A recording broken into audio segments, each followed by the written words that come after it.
ঢাকঢোল পিটিয়ে নতুন ফরম্যাটে শুরু হয়েছে ক্লাব বিশ্বকাপের সাজানো গোছানো আসর।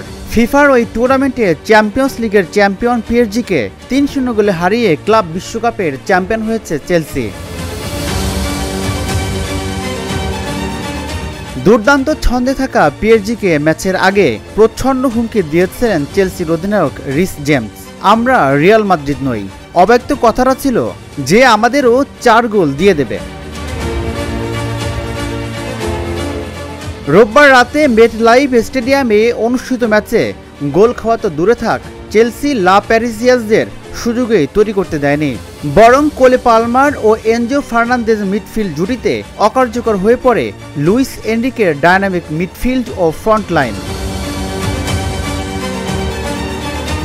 কর্তৃত্ব করে খেলতে থাকা চেলসি প্রথমার্ধে খেলা এক প্রকার শেষ করে দেয়। ম্যাচের ২২ ও ৩০ মিনিটে ইংলিশ মিডফিল্ডার পালমার জালে বল পাঠিয়ে ম্যাচের নিয়ন্ত্রণ নেন। ৪৩ মিনিটে পালমার পাস ধরে চিপ করে জালে বল পাঠিয়ে পিএসজির ম্যাচে ফেরার আশা শেষ করে দেন ব্রাজিলিয়ান স্ট্রাইকার জোয়া পেদ্রো। এ নিয়ে ২০২২ সালের পর পুনরায় ক্লাব বিশ্বকাপের চ্যাম্পিয়ন হল চেলসি। তবে ব্লুজরা নতুন ফরম্যাটের টুর্নামেন্টে প্রথম আসরে চ্যাম্পিয়ন হওয়ায় এর কৃতিত্ব নিশ্চয়ই বেশি। অন্যদিকে গত প্রায় এক যুগ চ্যাম্পিয়ন্স লিগ জয়ী দলেই ক্লাব বিশ্বকাপ জয় করে গেছে, চেলসি ভাঙল সেই ধারা। রাজিবুল ইসলাম, ঢাকা জার্নাল।